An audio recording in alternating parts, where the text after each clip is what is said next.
Welcome to Let's Talk About It. I'm your host, TC Coleman, and as always, this podcast is brought to you by Coleman Company, LLC. We're helping you create financial stability as our number one goal. Visit www.companycoleman.com to set up a free 30-minute financial consultation. Again, that's www.companycoleman.com. Coleman Company, LLC, where family comes first. Now, as we all know, we're going through some trying times and people sometimes just need a place to vent and get things off their chest. And I hope to create a platform where we could do just that. Here, no topic is off limits. We're going to talk about everything from sports to relationships, careers to hobbies, and any and everything in between.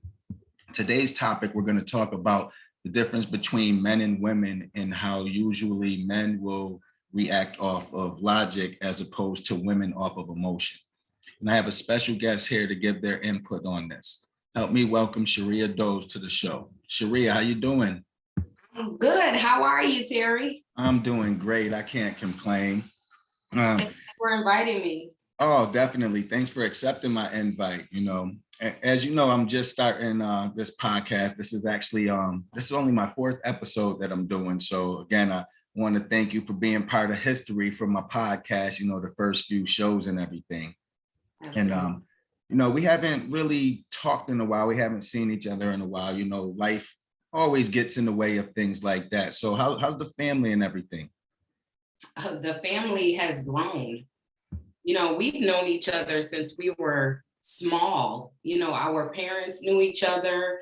I remember vaguely, but I do remember, we used to go to your house or, at least stop by trick or treating. We used to come to your house. I remember that.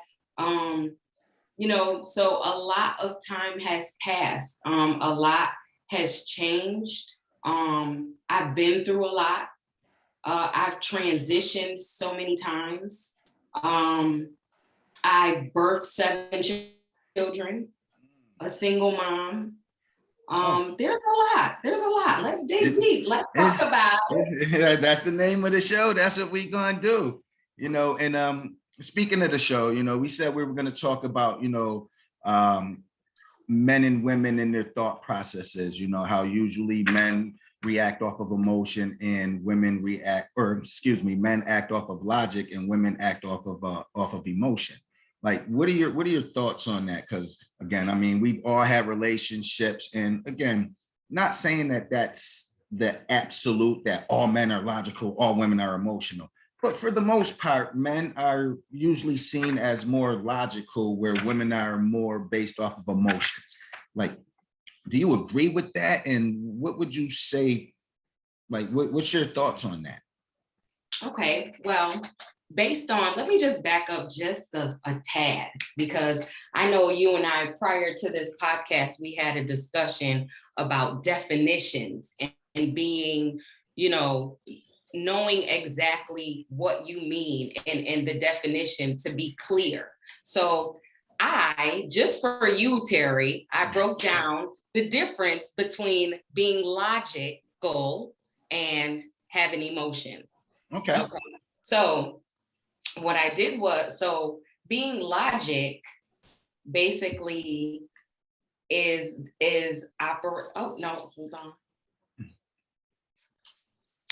logical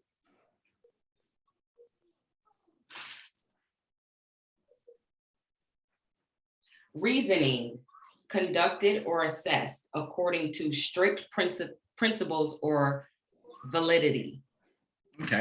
Okay. Sounds about right. Okay. Versus emotion.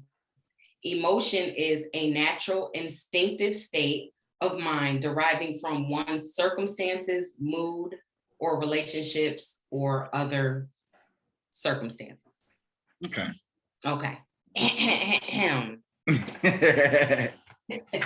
So as far as being a parent, and do I agree or disagree as far as being logic versus emotions? I think there's a mix of both. However, one comes before the other. So in order to have logic, you have to have a brain, or your thought process has to be somehow developed. So prior to that, there is nothing but emotion, because that's what our brain naturally operates off of. So as far as children, when you're carrying a child, that's a natural emotion. You're feeling the baby kick, you're feeling the baby move, you're developing a natural bond to this human being that's within you, right? Mhm. And then not only that, you begin to develop instincts for this child, like, I don't need nobody touching my baby, Mhm. you Yeah, know. definitely. Yeah. So we develop those instincts. Now, as far as maybe disciplining moving forward when that child gets older, that's where that balance has to come into play, Right. because you're automatically emotionally attached to this human being. You're Right. automatically emotional, at least most of us, Right. Right. Right. you And know. again, nothing is absolute. So, we're speaking not necessarily in generalizations, but we're not saying that every single one reacts and responds this particular way. Right, right. So I mean, as far as men is concerned, dealing logically, I agree. They deal more logically, I believe, because of the slightly less connection. Makes sense, and I've never really thought of it that way. I've got a saying that I say around here that I'm pretty sure my family can say in their sleep, and I always say take the emotion out of it. And again, it's because from my own experiences, you know I've always found myself to get a little deeper in the hole when I react based off of emotions. You know what I mean? Like, again, gotten into fights in school and stuff like that. Somebody smacks me. My first reaction emotionally is to smack them back. And as I've gotten older, I've realized, yeah, that's not really always the right answer. Because another thing I've learned is it's never the initiator, it's always the retaliator that gets caught. You know what I mean? So with those two different mindsets, I've learned to be okay. Somebody does something to me, I can't just immediately respond. And again, depending on the circumstances, depending on what it is, I can't just strike back. I have to logically formulate. Okay, you're not going to get away with it. I'm not going to get in trouble making sure you don't get away with it. So I have to logically construct something to I guess get my get back. You know what I mean? And because of that, like I say it all the time, take the emotion out of it, take the emotion out of it. And my wife gets pissed with me. She's like, well, you can't take the emotion out of it. You're not human if you don't have any emotion. And I'm like, well, I know I have emotion, but I try not to base decisions off of those emotions. And that's basically what I'm trying to get at. You know what I mean? Like the differences between logically thinking things through and emotionally responding to situations. Absolutely. Now, when it comes to, like I said, when it comes to disciplining, that's, that's something that I come from an emotional space, Mhm. because I'm passionate, and Yeah. I want you to understand what I mean, and I want you to understand how passionate I really am as far as, getting my point across. When it comes to family, I do deal on a more emotional level, because it is more care, concern, and compassion, for whatever the situation is. Mhm. Um, what I don't want to deal with is an emotional person in business. Now, that's when I want to get logical. That's when you have, more of the logical thinking. And that's just in my opinion. You Right. know, I, I'll deal with my children in an emotional aspect because I want them to feel where I'm coming from. You know, there may be some logical things in there because, of course, we have to teach them to think with their brain. Mm-hmm. However, when it comes to business, that's when you take that's how I feel. That's when you take the emotion, you know, out of situations because you do have to think more analytically and just be clear and concise on what you want. Right. Yeah. Great point. Great point. And again, I mean, I'm like that pretty much in every situation where, as far as I at least try to analyze and logically do things and put things out there. But you know, like going back to the children and raising the children, I was gonna kind of save this for another podcast, but it kind of came up. So, how do you feel about apologizing to children and like fully explaining your discipline methods or your style of parenting? That's a good question because I was a teenage parent. I had my first child at 17. Those first of all, they don't come with instructions. Oh You don't know boy. how to handle them. You don't know how to care for them. You can only show them what has been shown to you. To an extent. To an extent, when I was young, no one apologized for me for whooping my ass. Mm-hmm. You Mm-hmm. know, And you better not even look like you asking for one. exactly. But that could be the culture that we come from. You know, no, a lot of things that we are expecting have been put in front of us by television. Yeah, media outlets and things Media like that. outlets, Yeah. you know, when you see everything happen within a 30-minute time period.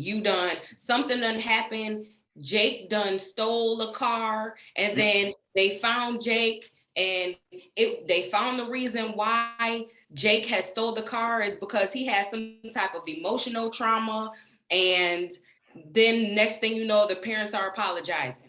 Mm-hmm. Yeah. You know, all in 30 minutes. Yeah. Honestly, I was not aware of apologies until probably my last 3 set that I have now. Mm. You know, when it comes to, you know, you have to feel that I finally got it. Let me just say that. Like, I Right. finally got it. It's like, okay, well, you know, I'm human, they're human, and in order to teach them to apologize, you have to be apologetic when you're wrong. Yes. Yes. And and again, like for me, sometimes apologies aren't necessarily admissions of guilt or being wrong. You know what I mean? Like again, I was bad growing up. You know, again, I ain't never killed nobody. I never shot no. I ain't no crazy stuff like that. But I got into my fights. I talked back to teachers. I skipped school. You know what I mean? I I I did my dirt. You know, so to I speak. was a You kid know, back in the day, and that's how kids were. but there were times where I would get my ass whooped and wonder why. Like, yo, I ain't even do nothing yet. Like, why why am I getting an ass whooping and I ain't even do nothing yet? You know what I mean? So because of that, you know, like we was talking off air before, you know, I feel that the the reason why this generation is the way that it is our fault as parents. You know what I mean? And like we've tried so hard to give them things that we didn't have. We forget to give them the things that we did have, you know, like that respect, that loyalty, that get up and go get it yourself. I don't have to drag you out of bed to go do, you know, something needs to be done. And one thing I can say that I think I've done a really good job at teaching my kids is accountability, you know. So if, like you were saying, if you're going to teach them to apologize, you have to be apologetic. So by being accountable, the apology comes when it's supposed to come. You know what I mean? because none of us are perfect. You know what I mean? So we're all gonna make mistakes. We're all gonna go about things. There's an infinite amount of ways to do anything. Numbers are infinite. So just because we were brought up a particular way, I didn't want to necessarily bring my kids up that same way, you know. And I tell them all the time, you know, you're a fortunate victim of circumstance, because I went through so much shit when I was growing up. I promised myself I would not allow my kids to go through that. And with that comes the slick mouth and you know what I mean? Again, some things are intolerable, you know what I mean? But again, I've always given my kids, you know, speak your mind. You know, you got something to say, don't allow anybody to keep you from saying it. But the trick is, I've also tried to teach them the respect factor, you know, because I know growing up, my mother had a bunch of friends that I didn't like. They weren't respectable. But just because you don't respect somebody doesn't give you the right to be disrespectful to that person. You know what I mean? On the flip side, just because you're an adult doesn't mean that child has to respect you. If you're not doing respectable things, I'm gonna tell you, first of all, you're not gonna really be around my kids. But if you is, I'm gonna tell you, that nigga ain't paying you no mind. Like they're not paying you no mind. So you might as well not even try to tell them to do this or do that, because they have no respect for you. You know what I'm saying? Oh, well, they say hi to me because they know that's disrespectful by not saying hi. Just because they don't respect you don't mean they're disrespectful. And people get that twisted as well. Right. And I believe that it's all about perception too, you know. That's everything. Yeah, Especially nowadays. Yes, yes. And going back on you saying, you know, because of us treating, you know, us being in a situation where we weren't given, you know, we've given our children what we didn't have. Right. You know, and that speaks volumes to me, because I'm the only child. So my mom only had me. Mm-hmm. So what that means was my mom, she yoked me up a few times, but right. I never got consistent whoopings or anything like that. There would be some times where I would like get smart at the mouth or what have you, and I would just throw like temper tantrums, just crazy. I remember that, you know, and Mom, I'm so sorry. You know what I mean? Like, I feel bad now because right. I'm like, oh, 41-year-old. But fast forwarding, I chose, because I recognized my own behavior, I refused for any of my offspring to act that way. So because my mom gave me so much leeway, I didn't give my kids any leeway. I guess I was a little strict. I am a little strict. You know, I set those boundaries to where it's like, you know, where if I went to school, there was times when I got in 9th or 10th grade, I didn't even go to school. You know, I kind of just, just let it be. Whatever. However, yeah, it was just like, whatever. And my mom, it's not like my mom didn't care. It was just like, well, she's going to do what she's going to do anyway. Right. You know what I mean? However, and it's not her fault, because again, we don't come with instructions, but you know, she just gave me, I just feel like she gave me a little bit too much leeway, but I had to discipline myself. It's in a way, it taught me to discipline myself. Right. I don't want my kids to miss school, or, you know, listen, don't you come up walking up in here in my house with a grade less than a 90. Yeah, see, I was an 85 back when they was coming up, an 85. But again, especially with the technology and stuff, there's no reason for it. There's no excuse for it. You don't have to do like I had to do and literally go to a library, whether it's the school library or the public library, to get information. Everything is literally in the palm of their hands right now.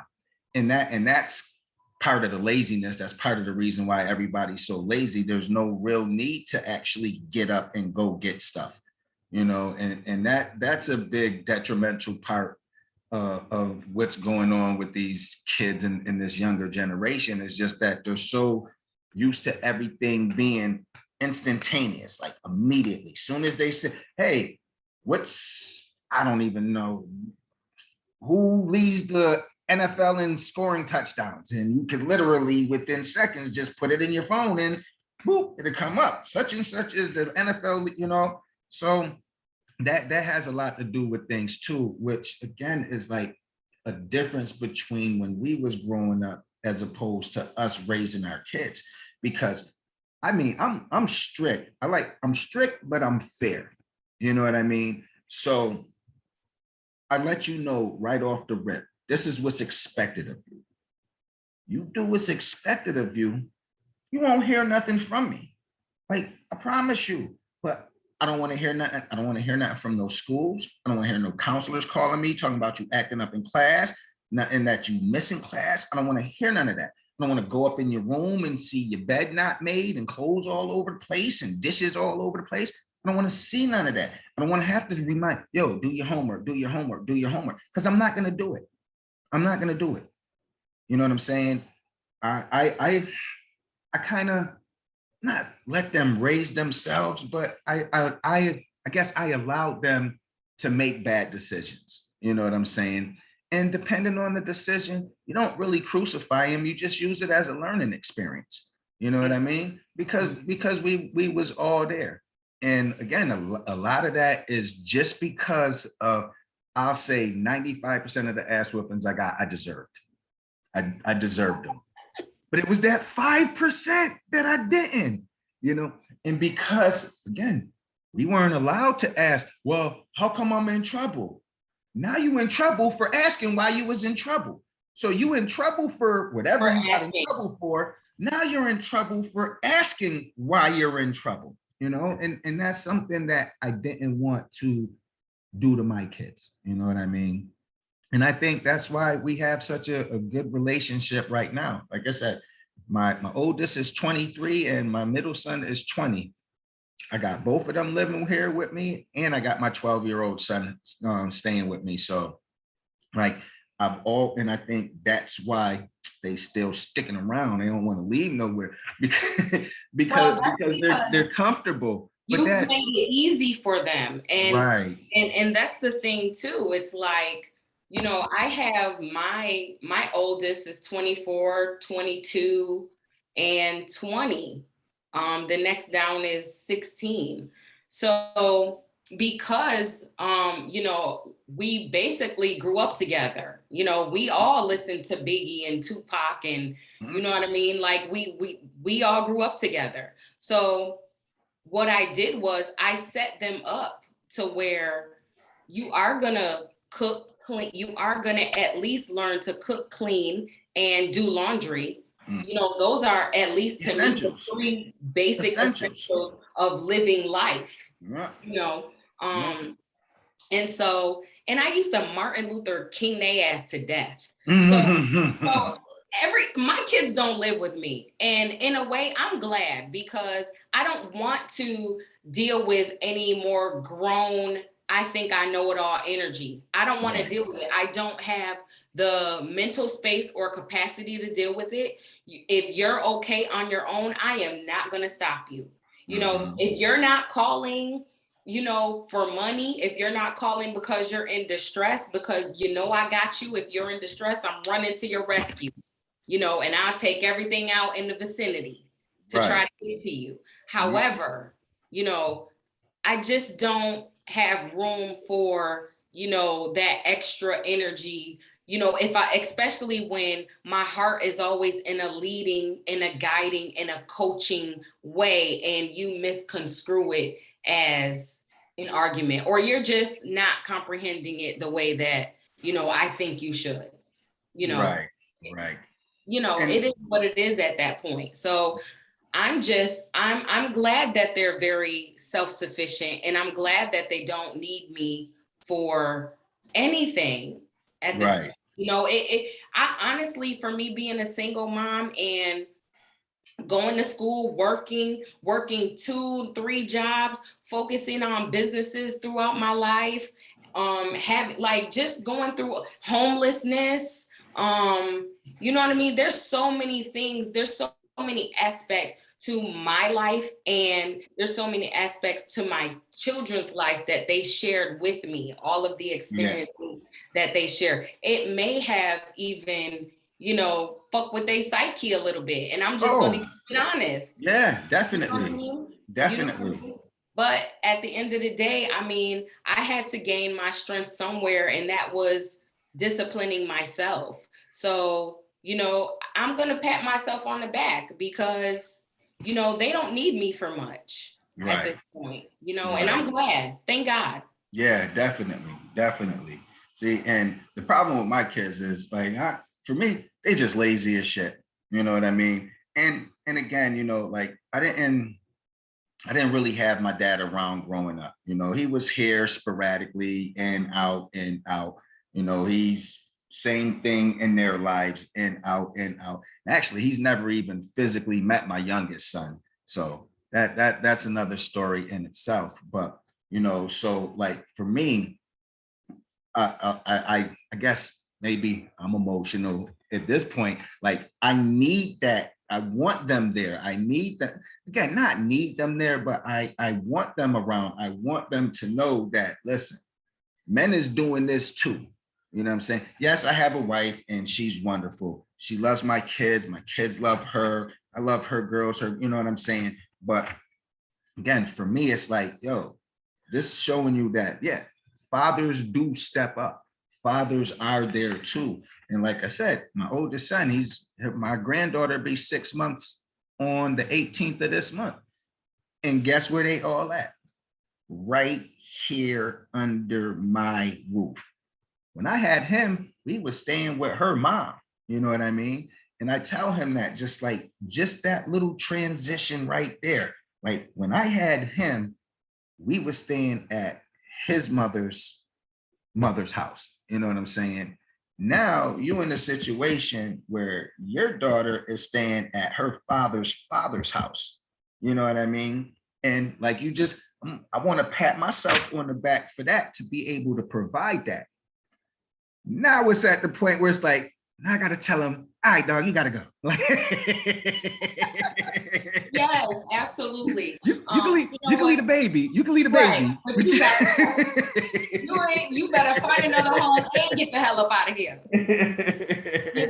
No, I definitely understand that, and I commend you because at the end of the day, like I said, it's the changes that we're aware of that happen in our personal life, that we're making changes, that affects, said so that it will or will not affect our children. And Right.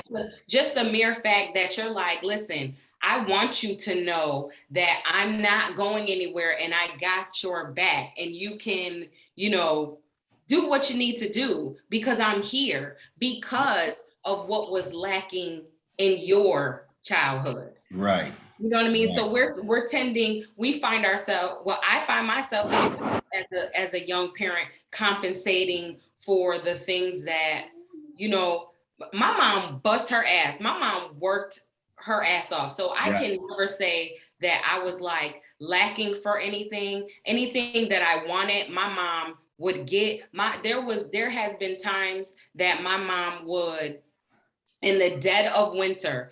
Now, where we are from, Yeah. upstate New York, Yeah. right? Yeah. Okay. So she would walk from our house all the way to New Hartford, to the New Hartford Town Shopping Center, to go get a Christmas tree just for me. Mm. You know what I Mm. meit's You're right. things like that I will never, ever, ever forget. And that's what makes me strive more, for mine, the ones that will accept it, because they're all like, oh, I can do this on my own. Right, right. So it just makes me appreciate, my mom and what she did for me. Definitely. Yeah, that's the thing about my mom too. Like again, we didn't have much, but I didn't need anything. There was things I wanted that I couldn't get, but she always kept me with the brand new video game system. It don't matter if it was ColecoVision, Gemini, Atari, Sega, Nintendo, it didn't matter. Whatever game system came out, she kept me with that. She always kept me with some kind of football or basketball or something sports related. And of course, I always have clothes on my back. You know what I mean? So my mom's was everything for me, and the love and the care that she showed me is what makes me be that I feel like the mother bear to my kids, and that's why like sometimes it'd be pissing me off. I'll be and oh well, women is this and it's like yeah again, and I don't respond because I know again nothing is absolute, but it's like yo, it's some guys that do that same thing. And I just choose not to engage because before you can argue with somebody, you have to determine, or before you discuss things with people, you have to determine if they're actually smart enough to know the difference between a disagreement and an argument. You know what I mean? I was on the debate team, so I'll debate with anybody, but I'm not arguing with nobody. I'm not doing it. It takes up too much energy, you know. And again, that's another one of those I feel emotional things, like it kills me when you agree with somebody, you the realest person on the planet, but when you disagree with them, you ain't shit. You don't know nothing. What you talking about? Shut up, you a dummy. You don't know nothing. Shut up. Like, damn, 20 minutes ago when we was talking about Luke, nigga, I was the man. Now I'm talking about you ain't shit. Yeah, Right. you're emotional. I can't do it.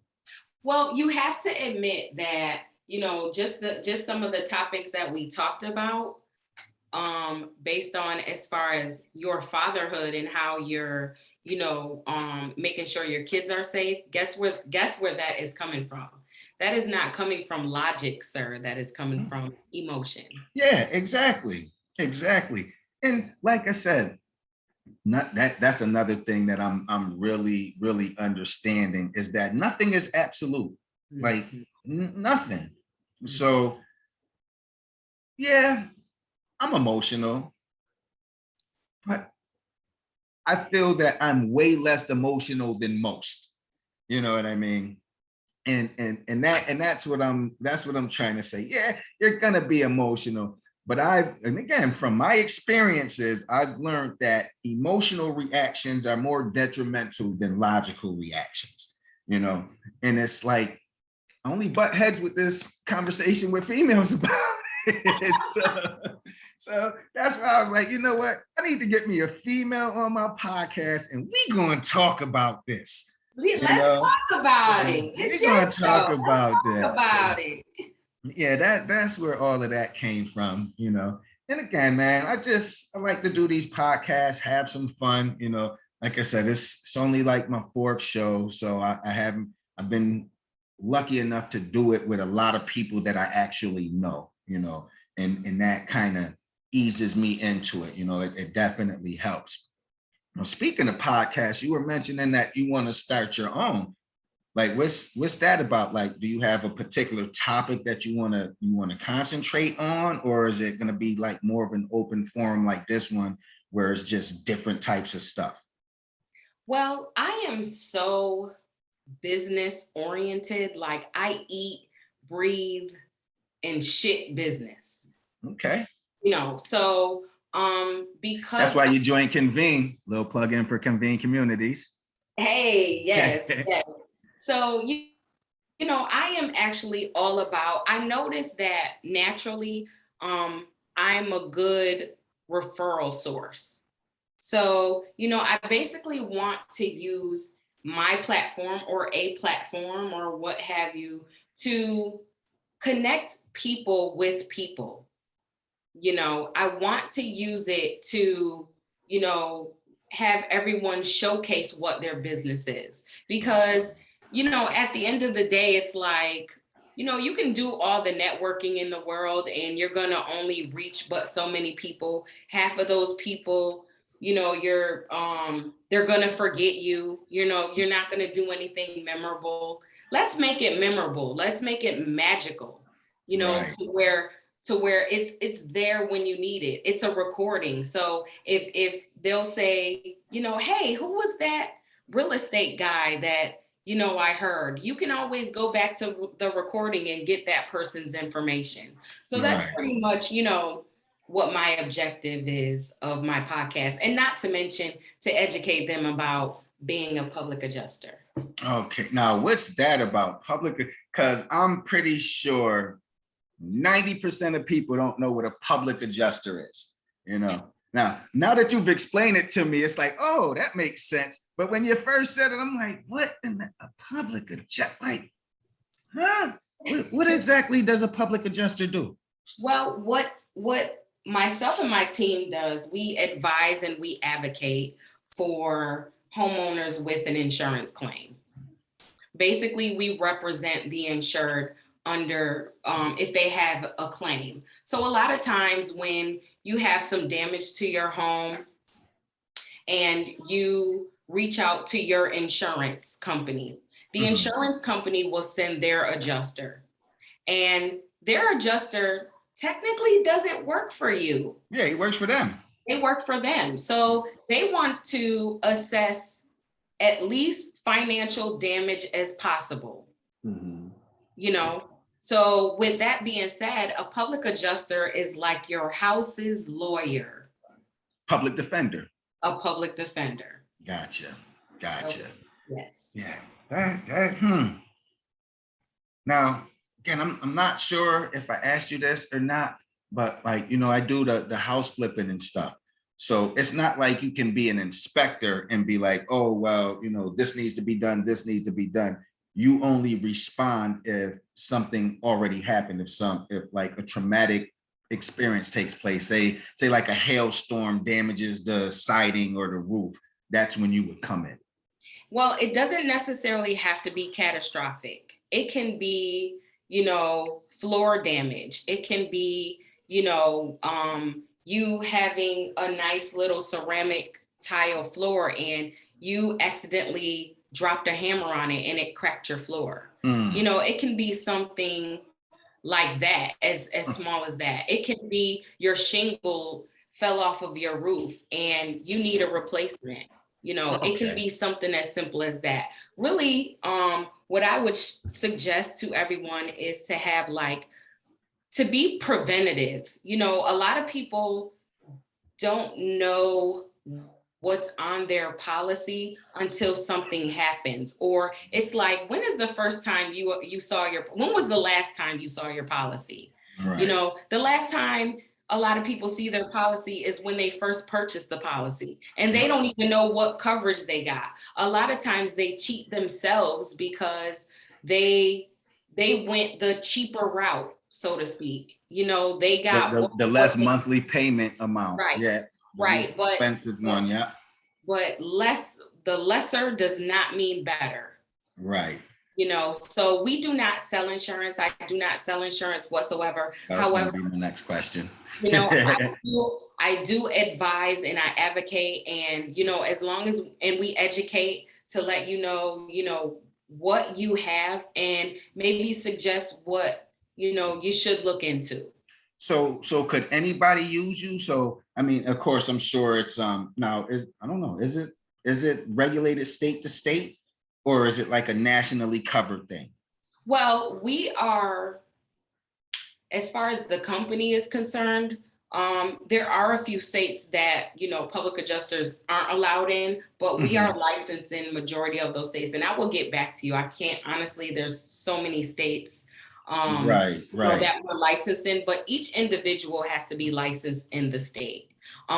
And we can also, obtain more than one license to to another state, to any other state. So you're in Georgia, right? Yes, I'm in You're in Atlanta. Georgia. I'm in North Carolina. So say, I don't know. I don't know why I like hailstorms, but say I have a hailstorm and my roof gets damaged. Right. Would I be able to call you? Like I believe our homeowners insurance is with I want to say Geico. I want to say Geico, but Okay. like, would I be able to call you and your company, be like, oh, Sharia, we had a hailstorm, my roof is all messed up. Geico sent these people out, but they talking about it's $13,000 in damages, and I'm not a roofer, and I could tell that it's more than that. Would I be able to use your services like that? Absolutely. And that is Okay. something that you want to do. You want to reach out to us first, because even though I may not be licensed in your state, I have a team of people that are licensed in your state. So Gotcha. we also have the access of doing everything virtually. So we do have boots on the ground in South Carolina. However, if we weren't able to contact anyone to get to you as soon as possible, we have a remote adjusting department that is able to do that for you virtually. Nice, nice, nice. That is very interesting and good to know. I'm pretty sure a lot of homeowners probably didn't even know anything like this existed. For the most part, you would think, whatever happens, you go through your insurance company. That's why you got the insurance, and just go and, I guess, take their word for it. It's good to know that there's other alternatives out there to go ahead and make sure that you're getting the best bang for your buck. Now, as far as your charges and things like that, like, is it reflected off of the damage, or like when you first come out to assess it, like, is there a charge for that or anything? No, we actually, as far as preventative measures, we would suggest that you do a policy coverage review. So that way we can educate you on what's on your policy, and if there's any changes that you may be aware of that you may want to, reach out to your agent. Another free service that we provide is we do the home inspection for free.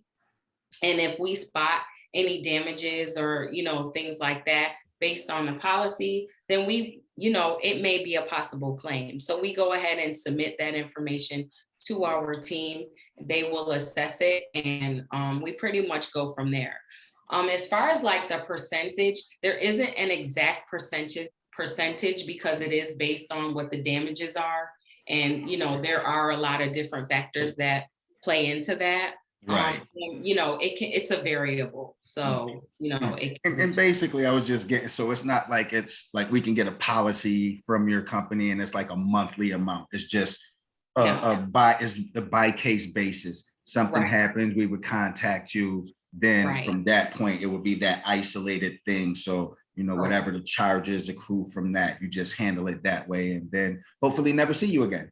Right. Or, you want to see me, but you also want to refer your friends and family, and Mhm. anybody else. We also do commercial, so it's not just your home Residential. policy. Right. So we also do commercial policies and things like that. I did just have like a claim that I was actually going out to a party. Matter of fact, I was celebrating my birthday. And this was like my very first claim. I had no idea what was going on, but you know what? I said, the hell with it. I'm gonna go for it. I see some water on the floor. I mean, it was like a big puddle on my way to the restroom. Mm. And they had the little signs up there, but it was just this big puddle. Like you couldn't walk around it. You literally had to You had walk, to go through it.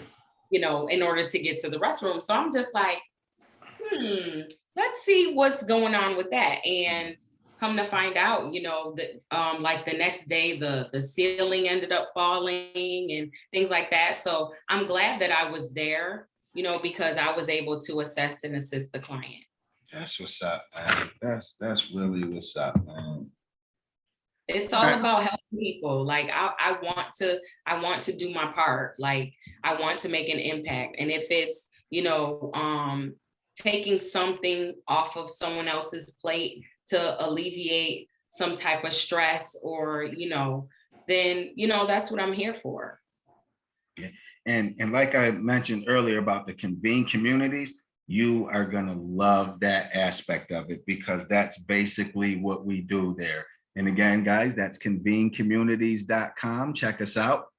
All right. Well, before I let you go, I said, well, it was, as always, it was great talking to you. We definitely have to do this again.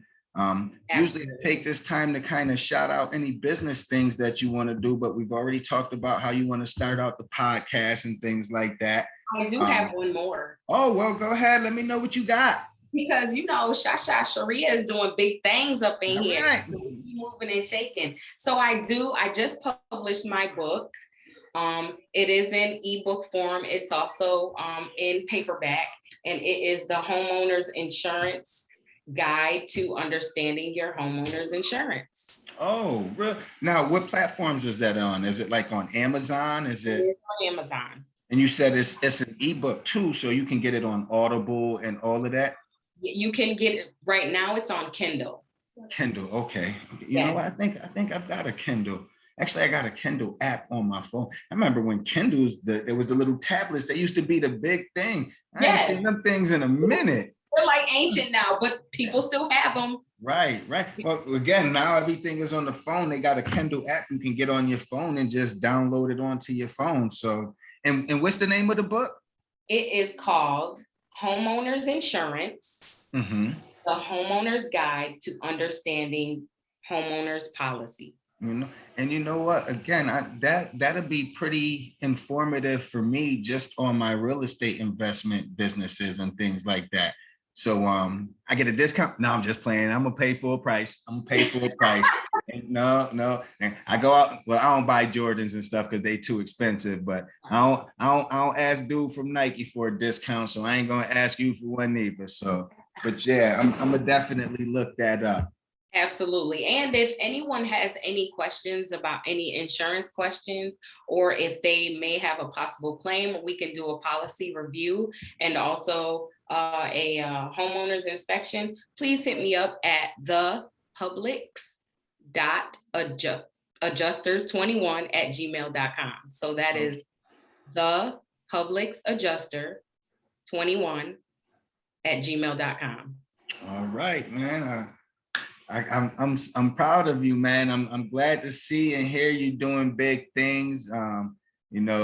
Glad that you got up out of the hometown. Now, don't get me wrong, I love my hometown and I plan on doing a lot for them. Yes. But it's just the ceiling is so low there. It's sad that we have to venture out in order to progress, to go back to do stuff. Plus, them winters are brutal. Like, I ain't even going front. Like, that's the main reason why I got out of there. I couldn't do the snow no more, man. Yeah. I played football. My body is in pain and aches and stuff. And that snow and cold do not help. So that's one of the main reasons why I left there, man.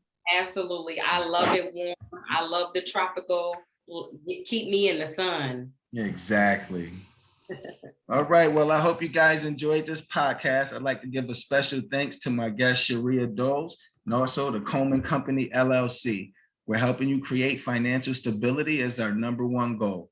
Don't forget to visit the website at www.companycoleman.com to set up your free 30-minute financial consultation. Again, that's www.companycoleman.com. Coleman Company, LLC, where family comes first. Thanks again for tuning in, and we'll catch you on the flip side. Sharia, I appreciate your time. Thank you so much. We got to do this again soon. Thank you. Bye-bye.